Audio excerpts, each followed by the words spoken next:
versículo 4 somente. E eu vou pedir para que a igreja toda leia em uma só voz comigo. Vamos ler juntos? 13 e 4. Vamos lá?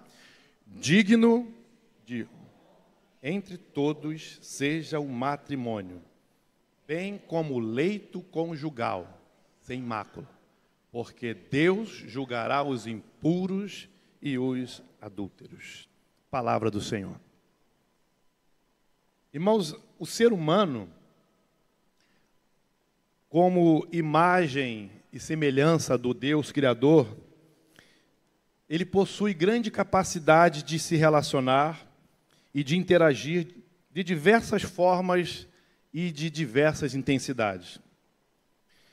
E nós, desde pequenos, já somos inseridos em comunidades, grupos, onde somos socializados, e daí um senso de pertencimento já começa a ser despertado em nós como forma de suprir as nossas necessidades básicas, sejam elas físicas, emocionais, sociais e espirituais.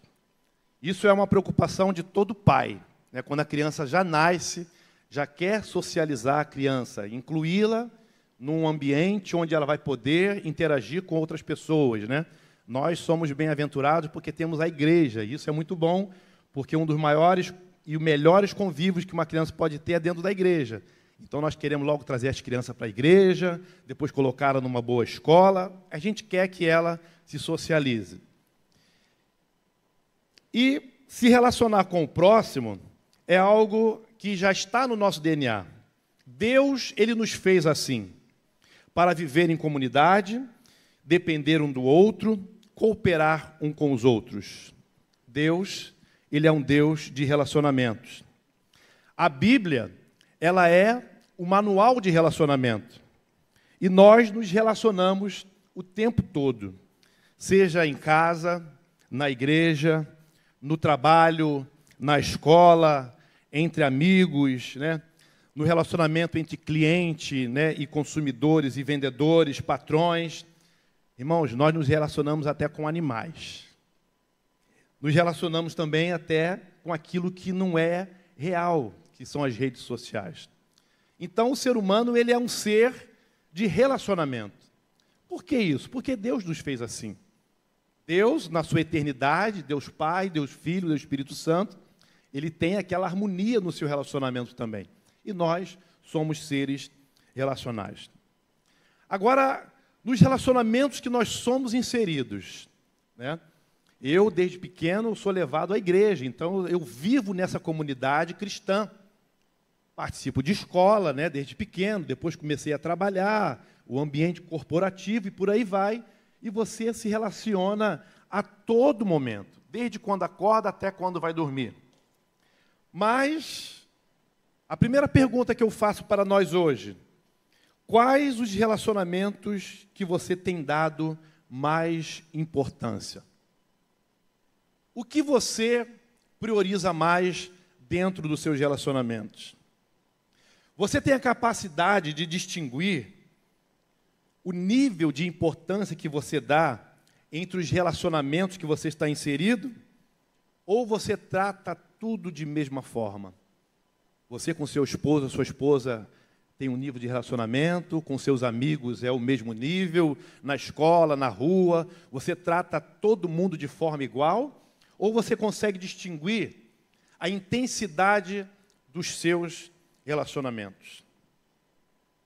Irmãos, eu quero ir bem direto a esse assunto que trata a carta aos Hebreus, porque a primeira coisa que o autor diz é o seguinte, que digno de honra entre todos seja o matrimônio.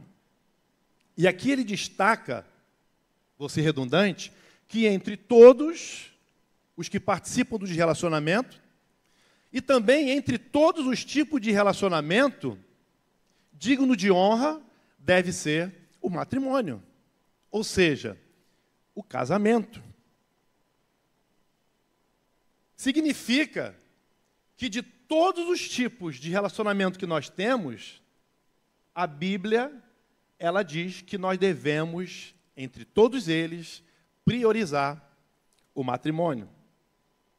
E por que a Bíblia diz isso? Primeiro, porque foi Deus quem instituiu o casamento e, por isso, ele deve ser honrado.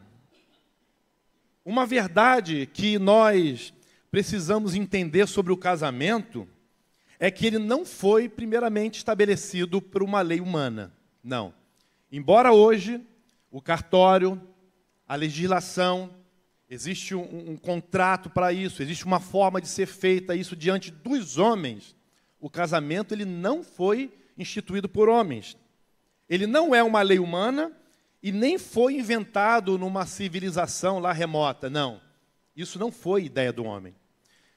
Ele antecede a toda a cultura, a toda a tradição, ele antecede a todo o povo e nação, ele é anterior até à própria queda do homem. É uma instituição divina, portanto, ninguém, além de Deus, tem autoridade para determinar o que é um casamento ou quando ele acaba. Então, hoje, fala-se muito sobre casamento, muitas teorias dentro e fora da igreja, muitas resoluções, trata-se muita coisa, resolve-se muita coisa, incute-se muita coisa na cabeça do povo, mas, na verdade, só quem tem autoridade para falar o que é um casamento e quando ele acaba é aquele quem o instituiu.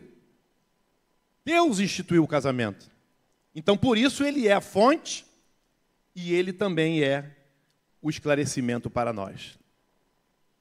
O Salmo 24, ele começa dizendo o seguinte: do Senhor é a terra e tudo o que nela existe, o mundo e os que nele vivem, pois foi ele quem a estabeleceu sobre os mares e afirmou sobre as águas. Quem poderá subir o monte do Senhor? Quem poderá entrar no seu santo lugar? O salmista aqui, ele declara que tudo que existe foi criado por Deus e para Deus. Irmãos, eu quero enfatizar algo. Hoje, o grande mal que existe no mundo é o pecado, correto? O pecado é o grande mal. Não são as guerras, não é a fome, não são as traições, não é a política, não são as drogas. O pecado é o maior mal que assola a humanidade. E Jesus, quando vai tratar do pecado, Jesus ele não dá receitinhas. Jesus ele é catedrático. Pecado, se confessa, se arrepende, se confessa e deixa. E Jesus, a todo momento no seu ministério, ele era interpelado por alguma situação que queria embaraçar Jesus.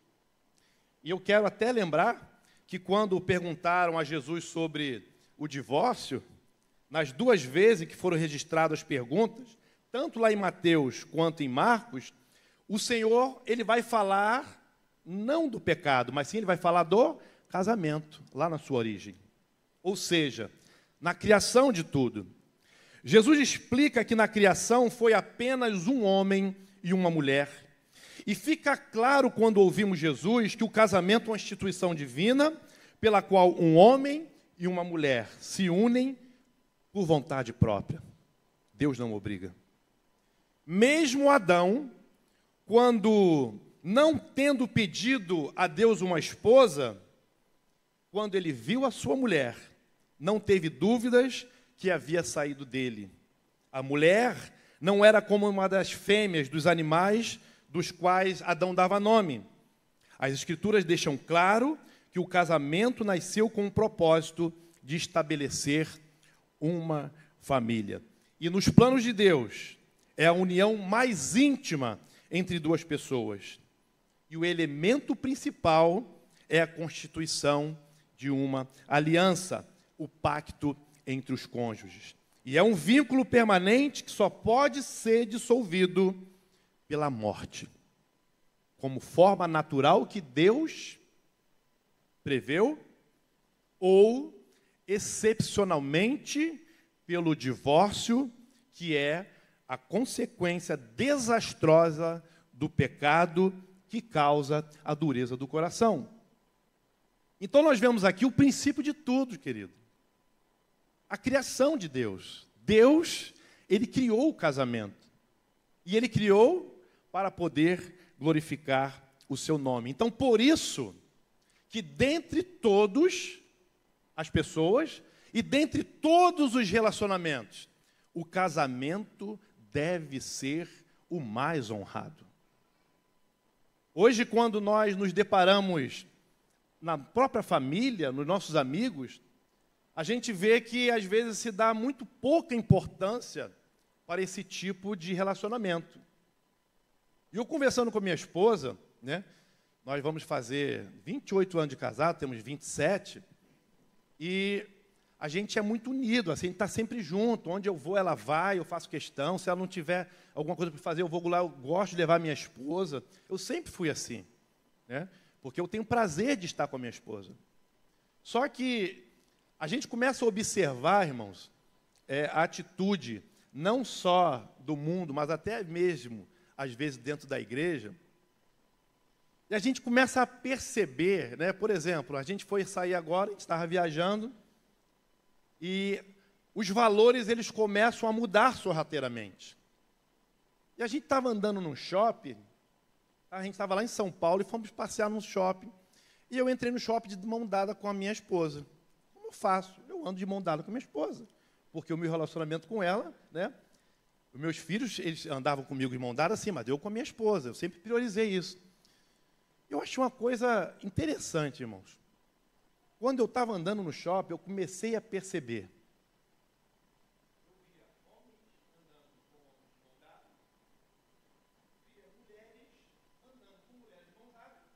Mas não via mais ninguém, homem, mulher, andando de mão dada. E eu comecei a ficar constrangido. Falei assim, amor, só nós dois. Nós estávamos num grupo de 6 casais, não é isso? 6 casais. Eu e minha esposa andando sozinho. E o restante ninguém, as mulheres andando de um lado, os homens de outro. E eu comecei a ficar meio constrangido. Falei, irmão, as pessoas já estão começando a olhar para a gente diferente.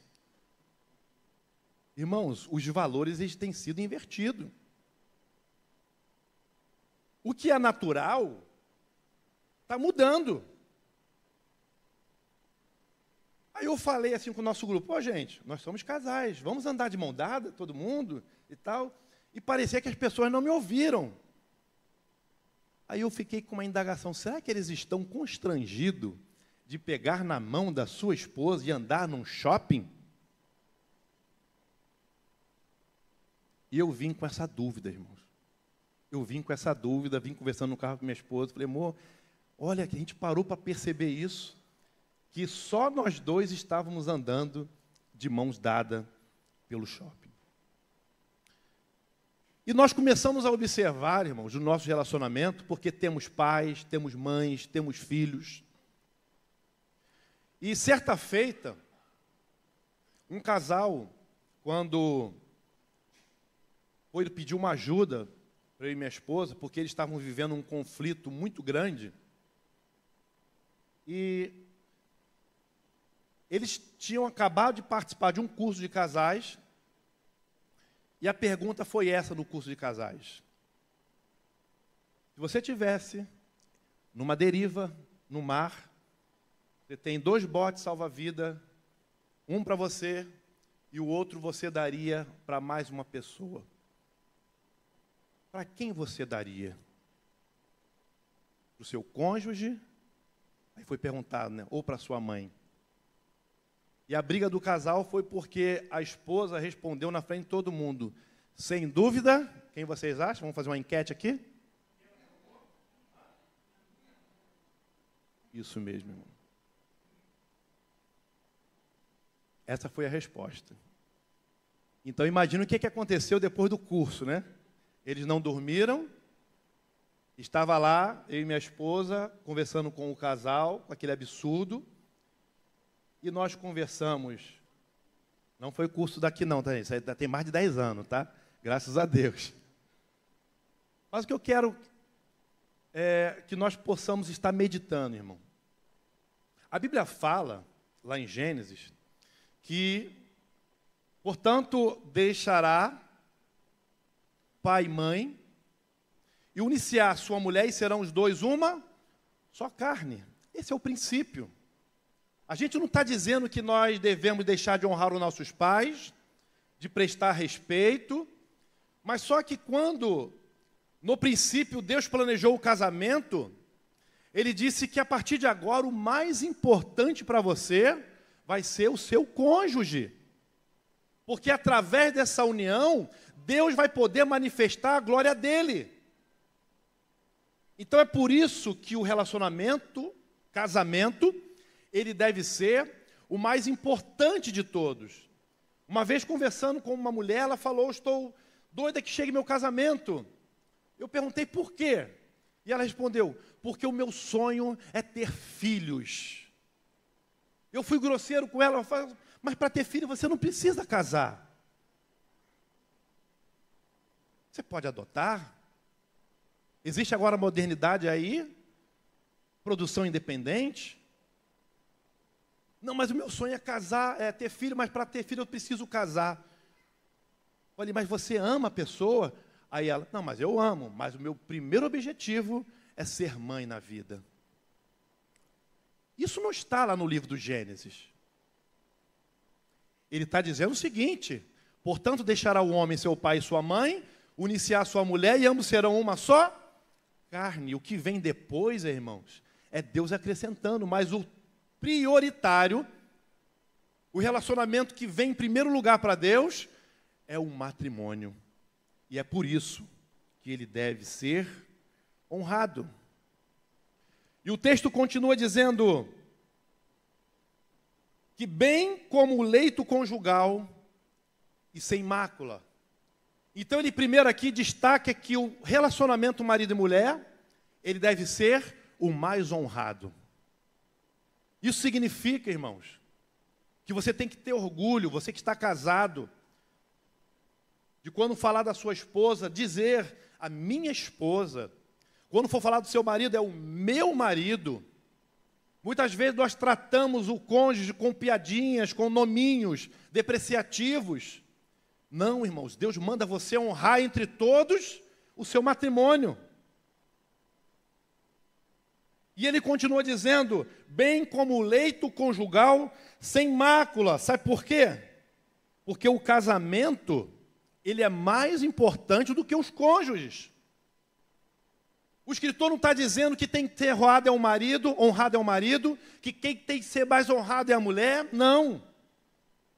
Embora o apóstolo Pedro, na carta de 1 Pedro 5, ele vai falar como os maridos devem tratar as mulheres, como o vaso mais frágil, proferindo honra, sim. Mas aqui o escritor, a carta aos Hebreus, se você ler os versículos anteriores, ele vai falar do relacionamento, do trato entre irmãos, entre servos e senhores. Vai falar de todo tipo de relacionamento e aqui ele destaca. O matrimônio deve ser o mais honrado, para que não haja o leito conjugal maculado, ou seja, sem mancha. Não é quem você ama, mas o que você ama. Dentro do casamento, irmãos, talvez isso nunca nos foi falado.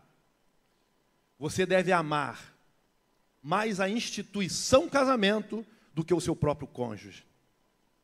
Sabe por quê? O casamento como instituição, ele representa aquele que o criou, que foi Deus. E uma coisa que nós devemos ensinar aos nossos jovens, que ele tem que, quando for escolher o casamento, a pessoa que ele for escolher deve amar mais a Deus do que a ele próprio. Porque aquele que não está disposto a amar a Deus em primeiro lugar, não vai amar ao próximo nem a si mesmo. Então, por isso que a instituição casamento, ela é mais importante do que os cônjuges, do que o marido e mulher. A Bíblia apresenta o casamento como uma instituição que deveria ser altamente respeitada. Isso não fala sobre as pessoas que estão sendo envolvidas, mas sim a própria instituição, irmãos. Quando Deus fala que Ele institui o casamento e Ele odeia o divórcio, é porque Ele preza por aquilo que Ele criou e odeia aquilo que Satanás semeou.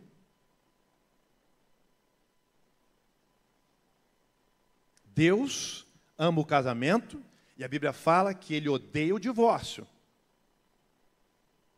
Então é por isso que a pureza do matrimônio, ela deve estar acima dos interesses e necessidades individuais no casamento, e é por isso que Deus exige que o leito seja sem mácula. Isso é exigência. Deus, Ele quer que o matrimônio seja puro, porque isso vai glorificar a Deus. Na carta de Paulo, 1 Coríntios, capítulo 7, a partir do versículo 3, diz o seguinte, olha a ordem aqui da Bíblia. Olha o que o apóstolo Paulo aconselha. Ele fala antes, bom que o homem não toque em mulher, né?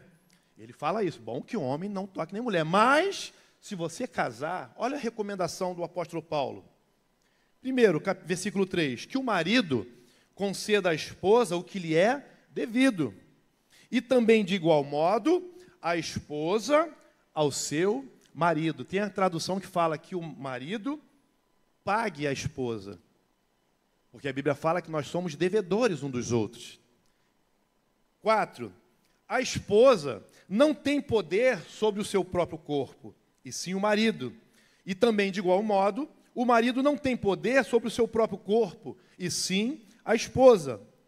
Não se privem um ao outro, a não ser, talvez, por mútuo consentimento, por algum tempo, para se dedicarem à oração. Depois, retomem a vida conjugal, para que Satanás não tente em vocês por não terem domínio próprio. O apóstolo Paulo diz o seguinte, você está casado? A sua concentração, a sua energia, o seu investimento tem que ser no seu relacionamento. Existem mães que se dedicam mais aos filhos e o que sobra dá ao esposo. Existem maridos que investem tudo que tem, esforço, intelectualidade, nos seus negócios, nos seus ministérios. Até pais também, né? Conheço pais também que são totalmente centralizados nos filhos. Mas não faz o que o apóstolo Paulo diz aqui, ó. Pague a sua mulher, conceda a ela o que lhe é devido. E o que nós devemos um ao outro quando somos casados? Nós devemos a nossa vida. Porque quando estamos diante do altar de Deus, cumprindo o propósito de Deus, que é de deixar e se tornar uma só carne, irmãos, eu queria trazer aqui, pastor, hoje um estudo sobre casamento, gameu, trazer o hebraico.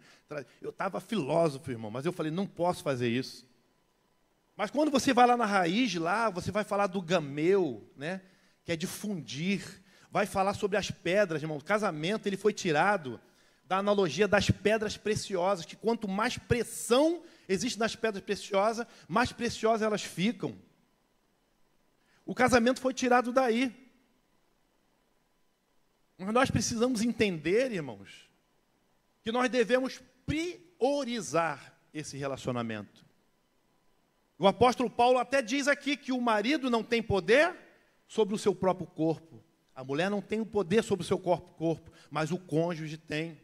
Sabe o que significa isso? Não é que eu tenho que fazer o que eu quero com a minha esposa, não, é que eu tenho que cuidar. Eu tenho que cuidar dela. E ela tem que cuidar de mim.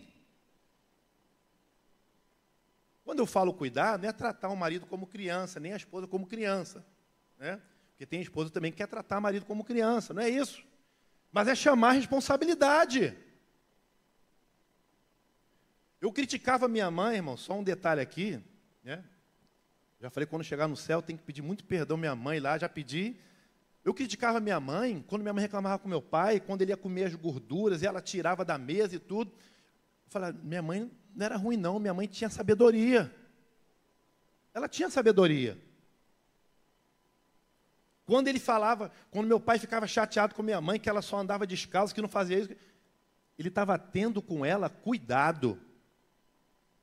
Ele estava zelando um pelo outro, mas em detrimento da obediência a Deus em relação ao casamento. E é isso que nós precisamos entender, irmão. A prioridade tem que ser o relacionamento conjugal. Eu tenho que amar os meus filhos, mas primeiro eu amo a minha esposa. A esposa tem que amar os filhos, mas primeiro ela tem que honrar ao marido. Isso é bíblico. Quantos pais têm negado a disciplina aos seus filhos, dizendo porque amam? Isso não é amor, isso é desamor. Afeição exagerada é você não aplicar a disciplina quando ela deve ser aplicada. E nós devemos ter essa atenção. E os jovens que estão aqui, que não casaram ainda, têm que entender isso. A Bíblia fala que o teu desejo vai ser para o teu marido e vice-versa. O teu desejo vai ser para o teu marido. A pessoa com quem casamos, ela não é a pessoa ao qual nós iremos viver. Está vendo aí, jovens? Você que vai casar, a pessoa que você vai casar não vai ser com a qual você vai viver. Você acha que eu sou o mesmo Márcio que eu sou de 30 e poucos anos atrás? Não sou, com certeza. A minha esposa também não é a mesma Débora de 30 anos atrás. Nós não somos a pessoa que nós vamos viver. Porque a gente muda o tempo todo. Porém, meu irmão, a instituição do casamento não pode mudar. É honra, respeito, cuidado, dedicação, do começo até o fim.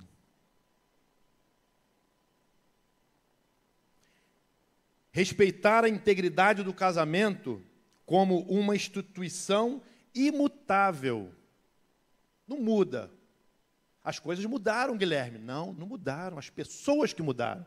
O casamento continua sendo casamento no Senhor.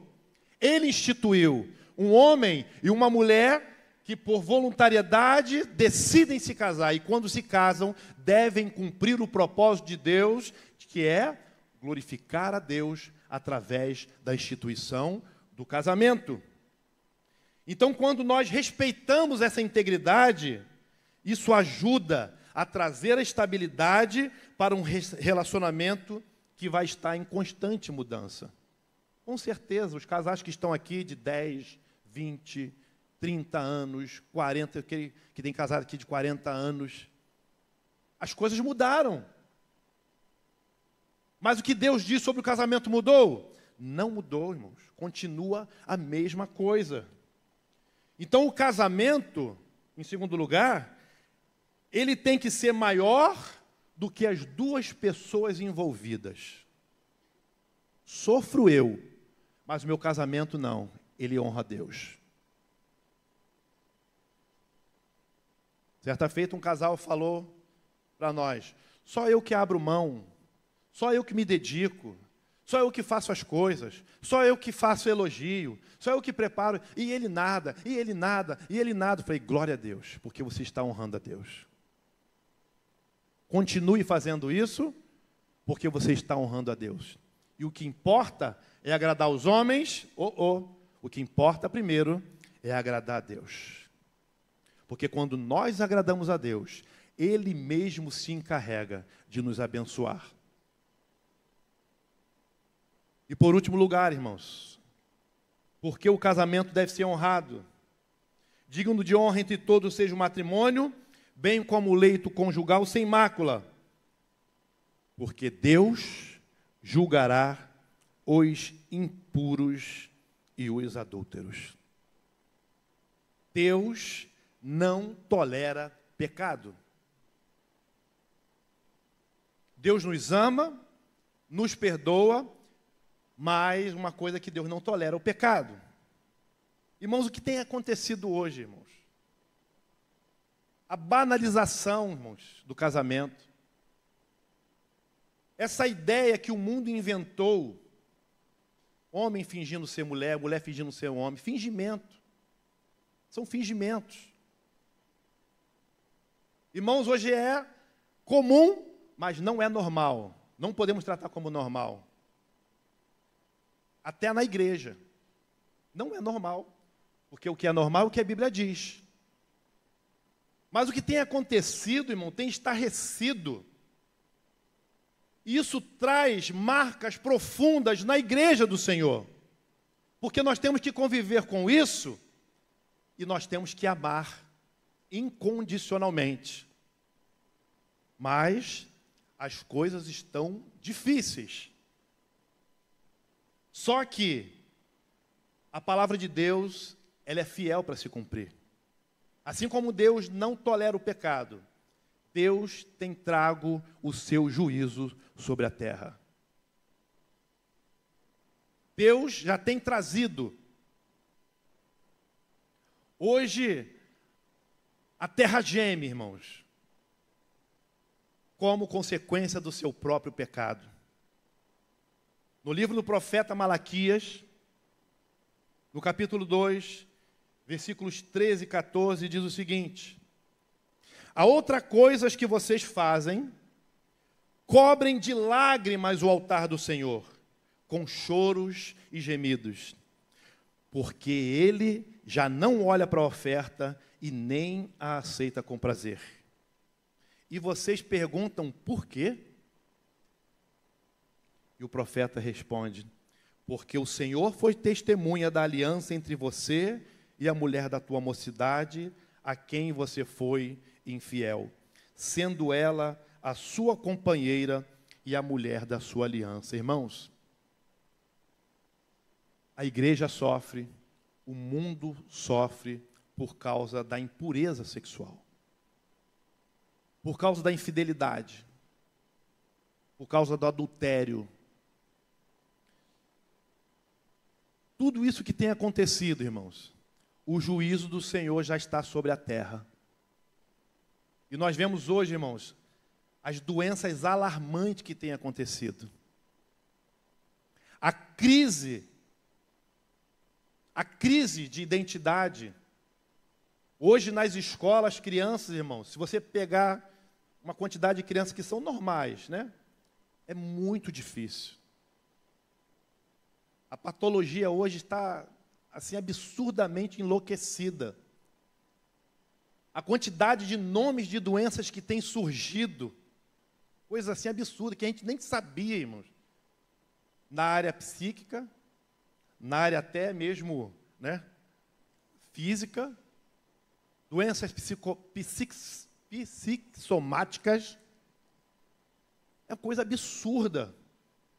Por que tudo isso acontecendo, irmão? Consequência do nosso pecado. E a consequência é tão bruta que aqui ele trata como o juízo de Deus, que o profeta dizendo que Deus estava rejeitando a adoração do seu povo. E isso, irmão, tem chegado até nós. E isso tem escorrido até dentro da igreja. E nós precisamos, como voz profética do Senhor, obedecer a sua palavra. Queridos, não importa a sua condição, se você está casado, se você é viúvo, se você não está casado, se você é solteiro ainda, mesmo assim você deve honrar a instituição. Devemos, como igreja, orar pelos casamentos, devemos investir nos casamentos, devemos aconselhar os jovens que estão se casando hoje, devemos preparar os jovens para o casamento, enfim, cuidar e apreciar o que Deus determinou para que fosse honrado. O matrimônio ele deve ser o mais honrado de todos os relacionamentos. E durante esse mês da família, irmãos, que Deus possa nos trazer palavra de encorajamento, para que nós possamos dignificar a Deus honrando os matrimônios. Porque mesmo o casamento sendo constituído por pessoas que são imperfeitas, porém comprometidas entre si com uma perfeita instituição. Eu sou imperfeito, mas o casamento é perfeito. Deus criou o casamento. E para que nos nossos lábios se repita um dia o que no altar foi proferido. Eu queria até falar um pouco sobre a aliança, mas não temos tempo para isso. E algo que tem até sido retirado dos casamentos, inclusive cristãos, são os votos de aliança. Até os votos. Muitos celebrantes já têm abandonado os seus manuais litúrgicos e têm simplesmente celebrado os casamentos, mas sem os tradicionais votos que mostram, através da sua palavra, o compromisso que você tem diante de Deus e diante das testemunhas. Lembra dos votos? Prometo ser fiel, prometo amar-te e respeitar-te. Aí vem as condições: na alegria, na tristeza, na saúde e na doença, na riqueza e na pobreza, por todos os dias da nossa vida, todo mundo, até que a morte nos separe. Até esse voto de aliança está sendo substituído. Irmãos, que como igreja nós possamos estar honrando. Eu glorifico a Deus por essa igreja que tem valorizado isso, o casamento. Então, como igreja, ore pelos casamentos da sua igreja. Procure saber se algum casal está passando por alguma dificuldade, irmãos. Todos nós passamos. Mas nós precisamos nos ombrear um com o outro e orar uns pelos outros e ajudar uns aos outros. Porque não existe igreja forte com casamentos fracassados. Então nós precisamos fortalecer os nossos relacionamentos. Nesse mês da família, a nossa igreja lançou um desafio. Durante os 30 dias do mês, na verdade são 40 dias, né? Com atitudes pequenas que você pode tomar durante o dia para poder dignificar a Deus através do seu casamento. Então, que você possa lá no grupo da igreja ver, né? Nos grupos da igreja está passando todos os dias uma recomendação, um aconselhamento, que você possa colocar em prática, irmãos, e honrar esse relacionamento que Deus criou com tanta, mas com tanta majestade e glória. Amém? Que Deus abençoe o seu casamento. Que Deus abençoe os casamentos da nossa igreja. E que você esteja orando para que Deus fortaleça o nosso casamento, para que a nossa igreja seja uma igreja abençoada por Deus. Amém? Que Deus abençoe a todos, em nome de Jesus.